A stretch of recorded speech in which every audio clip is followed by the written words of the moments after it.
नमस्कार। दूरदर्शन केन्द्र गान्तोकमा यहाँहरूलाई हार्दिक स्वागत तथा अभिवादन। हामी उपस्थित भएका छौँ साहित्यिक कार्यक्रम सिर्जना र चिन्तनको नयाँ अङ्क लिएर।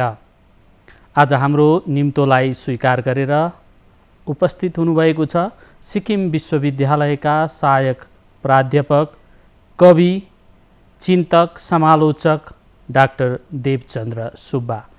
नमस्कार। यहाँलाई हार्दिक स्वागत तथा अभिवादन गर्दै आज हामी भारतीय नेपाली कविता साहित्यमा राष्ट्रवादी चिन्तन अथवा राष्ट्रिय चेतका विषयमा कुराकानी गर्नेछौँ।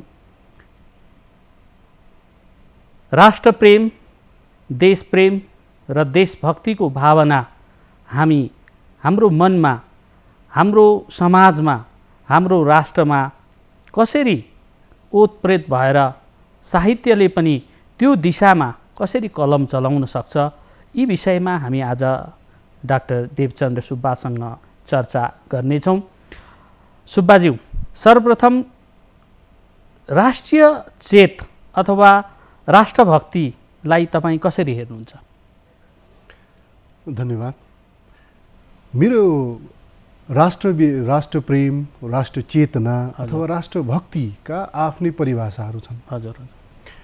तर भारतीय नेपालीहरूको दृष्टिकोणले है हाम्रो परिप्रेक्ष्यमा हेर्नु हो भने देशलाई मेरो देश महान, हाम्रो देश महान, मेरो देश विशाल छ भनेर आफ्नो भाव व्यक्त गर्नु मात्र राष्ट्रप्रेम भन्ने कुरो होइन। राष्ट्रभक्तिलाई हामी अथवा राष्ट्रप्रेमलाई हामी दुई प्रकारले बुझ्न सक्छौँ। एउटा त राजनैतिक रूपमा, अर्को हुन्छ भावनात्मक रूपमा।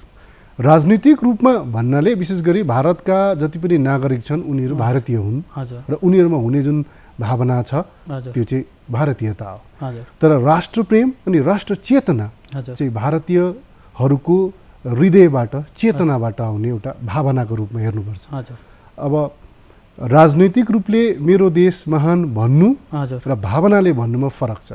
त्यसै कारणले गर्दाखेरि मेरो दृष्टिकोण अनुसार हामी चाहिँ भावनाले यो देश हाम्रो हो, नागरिकता हौँ नै, तर पनि राजनीतिक रूपले पनि हामी भारतीय नै हौँ। तर हामीमा सबैभन्दा ठुलो कुरो चाहिँ त्यो भावनात्मक कुरा छ र राष्ट्रभक्ति भन्ने कुरो चाहिँ देशप्रति, राष्ट्रप्रति आफ्नो भावना, आफ्नो चेतना अथवा आफ्नो मनोविज्ञानद्वारा समर्पित हुनु नै चाहिँ राष्ट्र भावना, राष्ट्र चेतना। आत्माले नै राष्ट्रको प्रेमलाई उजागर गर्नु र साहित्यले पनि यी नै भावनात्मक कुराहरूलाई नै प्रधानता दिएर, प्राथमिकता दिएर, महत्त्व दिएर साहित्य सिर्जना गरिरहेको हुन्छ। अब हामी भारतीय नेपाली साहित्यको सन्दर्भमा कुरा गरौँ। भारतीय नेपाली साहित्यमा राष्ट्रप्रेम अथवा राष्ट्रिय चेतनाको प्रादुर्भाव कहाँबाट र कस्तो प्रकारले भएको जस्तो लाग्छ तपाईँलाई? यसका लागि अलिकति हामी इतिहासलाई हेर्नुपर्ने हुन्छ, बितेको कुरालाई। भारत स्वतन्त्र हुनुभन्दा अघि नै है अब एउटा वैदिक परम्परा अथवा सनातन परम्परा अनुसार अथवा भारतीय इतिहास अनुसार हेर्दा भारत त जम्बूद्वीप एउटा अखण्ड थियो नै। तर अहिलेको जुन आधुनिक भारत जुन छ त्यसको निर्माण भएको थिएन। यसलाई ब्रिटिस भारत भन्थ्यो, कोही बेला मुगल पिरियडमा मुगल भारत भनियो।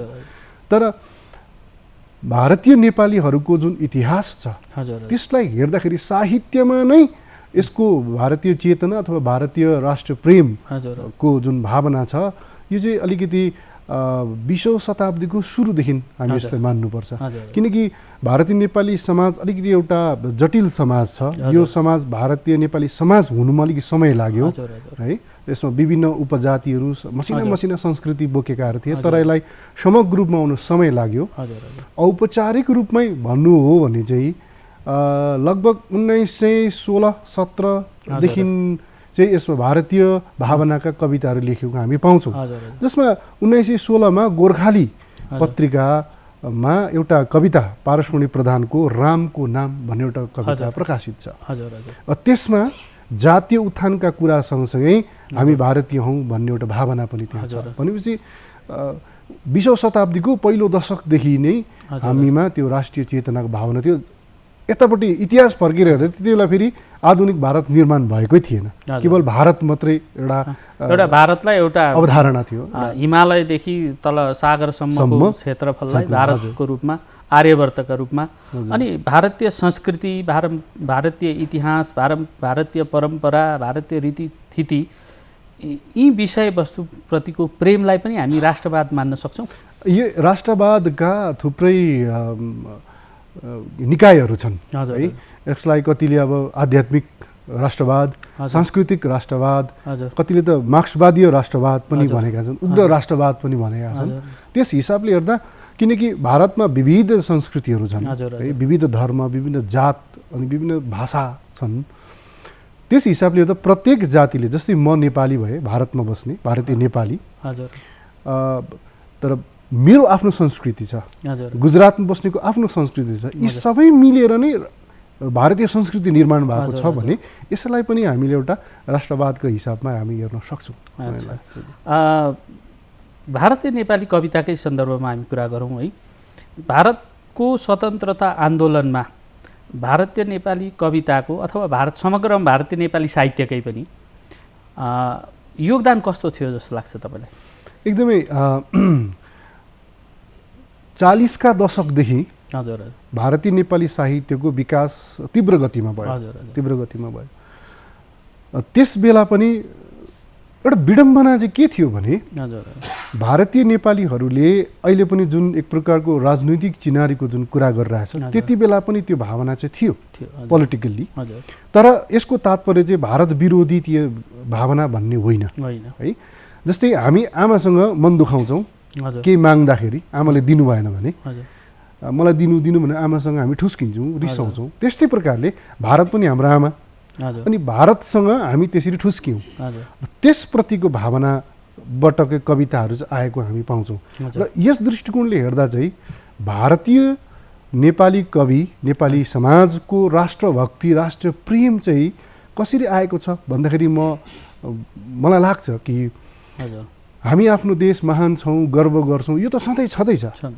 तर हामीमा चाहिँ के छ भने हामी पनि भारतका नागरिक हौँ, हामी पनि भारतीय हौँ, यस भारतमा हाम्रो पनि पसिना, रगत, इतिहास छ र हामी यसैको लागि समर्पित छौँ। तर हामीलाई अब भारतीय भन्ने एउटा जुन विद्रोहात्मक एउटा भाव छ नि, अधिकारप्रतिको सचेतना हो, त्यस प्रकारको भाव चाहिँ हामीमा छ। अनि त्यो चाहिँ भारतको विरोधमा होइन, भारतले हामीलाई आफ्नो भन्ने एउटा त्यो आमासँग ठुस्किएका कुरा, जस मैले अघि भने, त्यस प्रकारको चेतना चाहिँ कवितामा पाइन्छ। भारतीय नेपाली कवितामा अधिकार, आफ्नो अधिकारप्रतिको चेतना। अब भारतीय नेपालीहरूले नेपाली भाषालाई संवैधानिक मान्यता दिने आन्दोलन पनि त्यही अधिकारकै कुरा। र यसै सन्दर्भमा यहाँले अघि पारसमणि प्रधानको कुरा गर्नुभयो, उहाँको कविताको कुरा गर्नुभयो है। यसरी राष्ट्रवादी चेतनालाई दिएर कविता लेख्ने अन्य कविहरूमा मूल रूपमा तपाईँ कसलाई मान्नुहुन्छ? र ऐतिहासिक रूपमा भारतीय नेपाली साहित्य इतिहासलाई नै आधार गरेर हेर्नु हो भने त हामी सुरुदेखि पारसमणि प्रधानका छुटपुट कविताहरू पाइहाल्छौँ। विशेष गरी पारसमणि प्रधानले जाति र भाषाको लागि लेखे है, तर पनि त्यो नेपाली जाति, भारतीय नेपालीहरूको लागि थियो। त्यो सांस्कृतिक राष्ट्रवादको रूपमा त्यसलाई हामी लिन सक्छौँ। 50 का दशकमा चाहिँ सिक्किमबाट नै तुलसी अपतनको यो जुन इन्द्रकिल पुष्पाञ्जली प्रकाशित भयो हो, त्यसैमा चाहिँ त्यति बेला त अब सिक्किम आफ्नो एउटा स्वतन्त्र देश थियो, तरै पनि भारतप्रतिको त्यो भाव चाहिँ त्यहाँ थियो। जस्तै यो इन्द्रकिल पुष्पाञ्जलीमा स्वदेशको निम्ति भन्ने एउटा कविता छ। त्यस कवितामा स्वदेश स्वर्ग भूमि हो, स्वतन्त्र देव बन्धु यही भन्ने एउटा कविता छ है। यहाँदेखि नै हामी त्यो भाव पाउँछौँ। त्यसपछि 50 को दशकदेखि क्रस गरेर यता 60 को दशकसम्म आइपुग्दा चाहिँ यस प्रकारको कविता अलिक कम लेखिन थाले। अनि कविहरूमा त्यो एक प्रकारको विद्रोहात्मक चेतना, राजनीतिक चेतना पनि आउनु थाल्यो। त्यसपछि हेर्दा चाहिँ हामीले नरेन्द्र प्रसाद कुमाईका सेनानीको मृत्यु शोकमा उनलाई हामी एकदमै लिन सक्छौँ। त्यसपछि आउने कविहरूमा हामी राजेन्द्र भण्डारीको कविताहरूमा, मनप्रसाद सुब्बाका, रेमिका थापाका कविताहरूमा, यिनीहरूको कविताहरूमा यो देखिन थाल्यो। तर अहिलेसम्म आइपुग्दा चाहिँ अब युवा कविहरू जति लेखिरहेछन् उनीहरूका कवितामा चाहिँ मेरो देश मेरो भारत भन्ने भावभन्दा धेर चाहिँ मलाई मेरो देशले आफ्नो भन भन्ने भाव चाहिँ धेर देखिन्छ। राष्ट्रिय चेतना चाहिँ अधिकारसँग जोडिएर आएको देख्छौँ। हामी कुरा गर्दैछौँ डाक्टर देवचन्द्र सुब्बाज्यूसँग। उहाँ एकजना कवि पनि हुनुहुन्छ, चिन्तक पनि हुनुहुन्छ र उहाँ नेपालीमा मात्र होइन हिन्दीमा पनि कविता त्यत्तिकै बेजोड लेख्नुहुन्छ। र आज हामी उहाँबाट एउटा हिन्दी भाषामा उहाँको रचना सुन्नेछौँ, कविता सुन्नेछौँ, त्यो पनि देशभक्तिकै। धन्यवाद। म कविता लेख्छु तर कविता बुझ्नलाई, हजुर, विशेष गरी कविताभित्र पस्नलाई। अनि मलाई नेपालीमा कविता आउँछ तर म कतिवटा कविताहरू चाहिँ मलाई भित्रैबाट हिन्दीमा आउँछ। हजुर, यसलाई पनि एक प्रकार राष्ट्रभक्तिले नै हेरौँ। र आज कविता मैले एउटा लेखेको छु, मैं और मेरा देश। हजुर। र कविताको शीर्षक मैं और मेरा देश। मेरा देश मुझे कैसे दिखता है और मैं अपने देश को कैसा देखता हूँ। मेरा देश मुझे कैसा दिखता है और मैं अपने देश को कैसे देखता हूँ। न ये इतिहासकारों ने बताया, न साहित्यकारों ने, न नेताओं ने अपने भाषण में कही, न राष्ट्रगान ने हमें सुनाया। पंजाब सिंध गुजरात और मराठा होते हुए, पंजाब सिंध गुजरात और मराठा होते हुए द्रविड़ उत्कल बंग तक आकर विंध्याचल की तरफ चला जाता है राष्ट्रगान। ना टिस्टा तक आया, ना ब्रह्मपुत्र तक आया। मैं अभी भी प्रतीक्षा कर रहा हूँ, मैं अभी भी प्रतीक्षा कर रहा हूँ राष्ट्रगान का, कब आएगा और मुझे गले लगाएगा और मेरी गाथा भी गाएगा। मेरा भी खून केसरी खून है, मेरा भी केसरी खून है, जो बहता है हर जंग में, हर युद्ध में और हर उन बातों में जहाँ देश को जरूरत है। मेरा भी सफ़ेद खून है, मेरा भी सफ़ेद खून है, जो बहता है वहाँ जहाँ देश शांति चाहता है, जहाँ मेरा देश मौन खड़ा रहता है, जहाँ मेरा देश ध्यान समाधि लेता है। मेरा भी खून, मेरा भी हरा खून है, मेरा भी हरा खून है, जो बहता है चाय की पत्तियों में, कुनाइन की डालियों में। मेरा भी हरा खून है, जो बहता है चाय की पत्तियों में, कुनाइन की डालियों में। फिर भी मैं बीच में रहकर गोलाकार घूमता रहता हूँ, हर वक्त, हर सदी, हर युग और हर कल्प।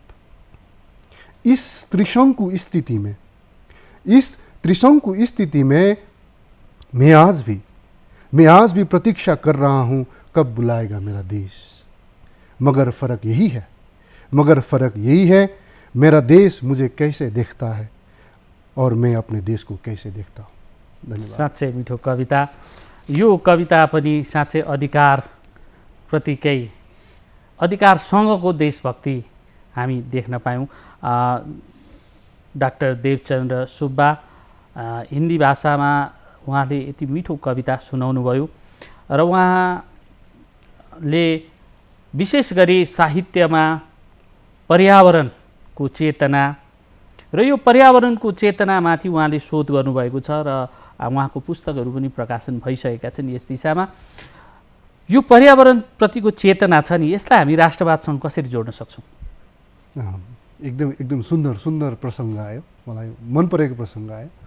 किनकि मैले आफ्नो विद्यावृत्ति गर्दा पनि भारतीय दर्शनलाई केन्द्र गरेको छु, है, डिप इकोलोजी जसलाई भन्छ, त्यसको अध्ययन गर्दा भारतीय दर्शनलाई केन्द्र गरेको छु। र भारतमा यति विविधता छ जुन चाहिँ विश्वका कुनै देशमा पाउँदैन। र भारतको जुन दिव्यता, भारतको जुन सनातन संस्कृति छ, त्यो नितान्त पर्यावरण प्रकृतिसँग जोडिएको छ। हाम्रो देशको सुरुको साहित्य भनौँ, ग्रन्थ भनौँ, धर्मशास्त्र भनौँ, वेद, ऋग्वेदको पहिलो सूक्तको पहिलो ऋचामा नै अग्नि मीडे पुरोहितम भनेर अग्निलाई आह्वान गरिएको छ। भनेपछि प्रकृतिसँग त हाम्रो देश त सांस्कृतिक रूपले, भावनात्मक रूपले, धार्मिक रूपले नै सम्बन्धित छ। त्यसकारणले गर्दा भारतको जुन जैविक विविधता छ त्यसको संरक्षण गर्नु पनि भारतप्रतिको समर्पण हो, भारतप्रतिको देशभक्ति हो। त्यो भन्न सक्छौँ। अच्छा, पर्यावरण साहित्यमा आएको पर्यावरण पनि देशभक्तिकै एउटा अङ्गको रूपमा छ। आज देखिएका यी राष्ट्रिय चेतका कविताहरूमा मूल रूपमा कुन कुन प्रवृत्तिहरू, कस्ता कस्ता धाराहरू तपाईँ देख्न सक्नुहुन्छ? यो यसका प्रवृत्ति, यसका धाराहरूको कुरा गर्दा भारतीय नेपाली कविताको प्रसङ्गमा हामी यसलाई दुई भागमा छुट्याएर हेर्न सक्छौँ। पहिलो चाहिँ जुन पारम्परिक रूपमा नै देशको समृद्धता, देशको गौरव एउटापन होइन, यसैलाई लिएर कविता लेख्ने कविहरू पनि छन्। तर अर्का थरीका कविहरू यस्ता छन् जो अघि मैले भने कि नितान्त उनीहरूले भारतलाई अथवा आफ्नो देशलाई झकझकाइरहेको छ कि अब हामीलाई पनि आफ्नो भन। यो दुई प्रकारको प्रवृत्ति स्पष्ट रूपमा हामी देख्छौँ, एकदम स्पष्ट रूपमा देख्छौँ। र धेर कविताहरू चाहिँ यसै प्रकारले लेखिएको छ। जस्तै एउटा अब हरिप्रसाद गोर्खा राईका कविता आसामबाट उनले कविता लेख्दा उनका कविताहरूमा जय भारत, जय भारती भन्ने प्रसङ्गहरू त्यहाँ पाउँछौँ भने, यता हामी हेर्छौँ भने वासुदेव प्रेमीको एउटा कविता, वासुदेव पुलामीको एउटा कविता छ 15 अगस्त र देश प्रेमीहरू भन्ने कविता छ। त्यसमा उनले के लेखेछन् भने देशले दिएको तमाम प्रकाशले कहिले उज्यालो दिएन, तर उनले देशलाई थामेको छ एउटा खुट्टाले हिँडेर पनि। अब यहाँ हेर्नुहोस्, देशले चाहिँ हामीलाई कहिले आफ्नो भनेन, तर हामी चाहिँ देशलाई थामिरहेछौँ भने हाम्रो त्यो राष्ट्रभक्ति चाहिँ कवितामा यसरी विद्रोहात्मक रूपमा आइरहेछ। यो प्रवृत्ति चाहिँ अहिले धेर देखिन्छ। भारतको विकास र समृद्धिमा अनि भारतको स्वतन्त्रतामा पनि भारतीय नेपालीहरूको योगदान महत्त्वपूर्ण छ र काहीँ न काहीँ त्यो योगदानको कतै न कतै गएर मूल्याङ्कन नभएको भन्ने एउटा आक्रोश पनि कविहरूमा देखिएको हो त। अब हामी अहिले मूलधारा भन्ने शब्द चलेको छ। अब यो मूलधारा शब्द प्रयोग गर्नु कति उचित हो होइन, तर पनि किनारीकरणको जुन एउटा धारणा आइसकेपछि मूलधारा भन्ने एउटा कन्सेप्ट आयो, जसलाई हामी चाहिँ मेन स्ट्रिम भन्छौँ। हामी चाहिँ किनारमा छौँ। अघि कवितामा पनि त्यही भने राष्ट्रगान चाहिँ बङ्गालदेखि नै आएर विन्ध्याचलतिर घुमिहाल्छ, हामी नर्थ इस्टतिर पस्दैन, सिक्किमतिर पस्दैन। तर भारतको जुन स्वतन्त्रता, ब्रिटिसहरूदेखि स्वतन्त्र लिनु हाम्रा पूर्वजहरूले, हाम्रा अग्रजहरूले जति योगदान दिएको छ त्यो अरूभन्दा कम छैन नि। छैन। सिक्किमबाट भयो, सिक्किम त त्यति बेला स्वतन्त्र देश थियो र पनि देशका लागि लडे है। दार्जिलिङबाट काल हेलन लेप्चाको नाम आयो, हेलन लेप्चा। अब हेलन लेप्चा भनेपछि मान्छेले चिन्दैन है उनलाई, तर पनि उनको इतिहासमा नाम छ। तर मेन स्ट्रिम इतिहासले त्यसलाई हेर्दैन, हेलन लेप्चा भनेर खोज्दैन। यस प्रकारको एउटा किनारीकृत त भइरहेकै छ, त्यो तथ्य नै हो, त्यसलाई नकार्न सकिँदैन। यसको आक्रोशमा पनि कविता चाहिँ लेखिएकै छ। देशको निर्माण र विकासमा सबै नागरिकको योगदान हुन्छ र मूल रूपमा अहिले देखिएका राष्ट्रिय चेतका कविताहरूमा प्रत्येक नागरिकको योगदान र उनीहरूको देशभक्तिको अनि उनीहरूको देश प्रेमको मूल्याङ्कन र कदर राष्ट्रले गरोस् भन्ने चाहना बोकेका नेपाली कविताहरू प्रशस्त पाए। अलिकति हामी अगाडि जाउँ, 40 को दशकमा अथवा 50, 60 को 70 को दशकमा अगमसिंह गिरी आदिका कविताहरूमा हरिभक्त कटवाल, अगमसिंह गिरीका कविताहरू पनि एक प्रकारले कता कता राष्ट्रिय चेतना बोकेका कविताहरू हामी पाउँछौँ। र उनीहरूको राष्ट्रिय चेतनालाई तपाईँ कसरी हेर्नुहुन्छ?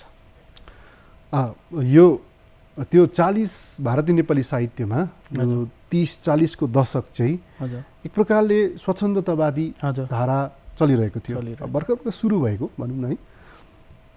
अनि उनीहरूले लेखेका कविताहरूमा आफ्नो जातीय सचेतता त थियो नै, तर त्यसभन्दा धेर चाहिँ देशप्रतिको भावनात्मक सम्बन्धमा धेर थियो। जस्तै गिरीको एउटा कविता छ, यो भारत हाम्रो देश भन्ने कविता। अब त्यसमा सामान्य भारत हाम्रो पुरानो देश, भारत हाम्रो गौरवशाली देश, यस प्रकारका कविताहरू थिए, जसमा भारतलाई चिनाउनु थियो, भारतसँगको सम्बन्ध देखाउनु थियो होइन। अब एउटा मोहन ठकुरीको कविता, पुरानो कविता, साह्रै पुरानो कविता त होइन, तर पनि मोहन ठकुरीले पनि त्यस धारामा कविता लेखेको छ। उनले कविता यो कतै शिर झुक्छ भन्ने नै हो जस्तो मलाई लाग्छ। उनले लेखेको छ कतै यो शिर झुक्छ भने देशका लागि झुक्ने छ होइन, कतै मेरो शरीर झुक्छ भने देशको लागि झुक्ने छ भन्ने भाव चाहिँ धेर प्रकारको लेखेको छ। र त्यस बेलामा लेखेको तपाईँको प्रश्नमा त्यस बेला लेखिएको कविताहरू चाहिँ अलिकति भावनात्मक रूपले स्वच्छन्दता रूपले लेखिएको कविताहरू चाहिँ छ भन्नु पर्यो। त्यसमा विद्रोहात्मकता भन्ने कुरो चाहिँ देखिँदैन त्यति स्वतः आफ्नो देश। अब अन्तिम तपाईँलाई हामी कार्यक्रमको अन्ततिर आइसकेका छौँ है। अब भारतमा बसेर लेख्ने कविहरूको त राष्ट्रप्रेम छँदैछ कवितामा, चाहे त्यो विद्रोहात्मक रूपमा होस्, चाहे त्यो भावनात्मक रूपमा होस्, चाहे समर्पणको रूपमा होस्, चाहे श्रद्धाको रूपमा होस्। तर हामी देख्छौँ, देवकोटाको कुरा गरौँ, महाकवि लक्ष्मीप्रसाद देवकोटा जो भारतका नागरिक होइनन्, तर उनले शाकुन्तल, महाराणा प्रताप है, पृथ्वीराज चौहान जस्ता काव्यहरूको रचना गरे जो भारतको इतिहाससित जोडिएको छ, भारतीय संस्कृतिसित जोडिएको छ। त्यो देवकोटाले देखेको भारतको संस्कृति इतिहासप्रतिको प्रेमलाई हामी कस्तो खालको राष्ट्रवाद भन्नु सक्छौँ? यो एक प्रकारले जटिल प्रश्न पनि हो। हजुर। तर प्रसङ्गमा आउनुपर्ने कुरा हो। हजुर। र यहाँ सबभन्दा पहिलो कुरा एउटा सानो स्पष्टीकरण म के दिन्छु भने यो नेपाली शब्द जुन छ है, हामी पनि नेपाली शब्द प्रयोग गर्छौँ, नेपालले पनि नेपाली शब्द प्रयोग गर्छन्, तर नेपालले प्रयोग गर्ने नेपाली शब्द चाहिँ उनीहरूको नागरिकता हो। हजुर। है, राष्ट्रियता हो। त्यहाँ भएको पन्जाबीहरू, त्यहाँ बस्ने मारवाडीहरू, मुसलमान सबै नेपाली हुन् राष्ट्रका आधारमा। हामी चाहिँ राष्ट्रका आधारमा भारतीय हौँ, तर जातिका आधारमा हामी नेपाली हौँ।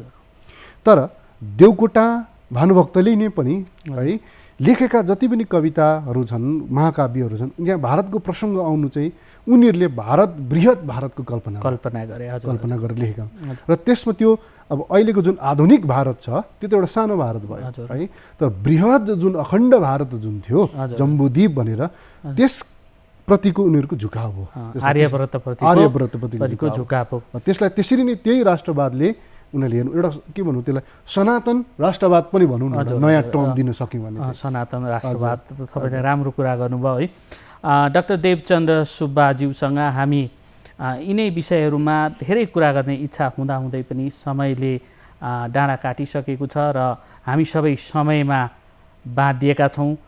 हाम्रो राष्ट्रिय झन्डा तिरङ्गामा बाँधिएको जुन चक्र छ त्यो समय चक्रको प्रतीकको रूपमा हामी लिन्छौँ र त्यसमा हामी बाँधिएकोले गर्दा यस्तै रोचक विषयहरू लिएर फेरि हामी नयाँ अङ्कमा आउने नै छौँ। आजलाई भने बिदा दिनुहोस्। तपाईँ हाम्रो निम्तोलाई स्वीकार गरेर आउनुभयो, यहाँलाई पनि धेरै धेरै धन्यवाद।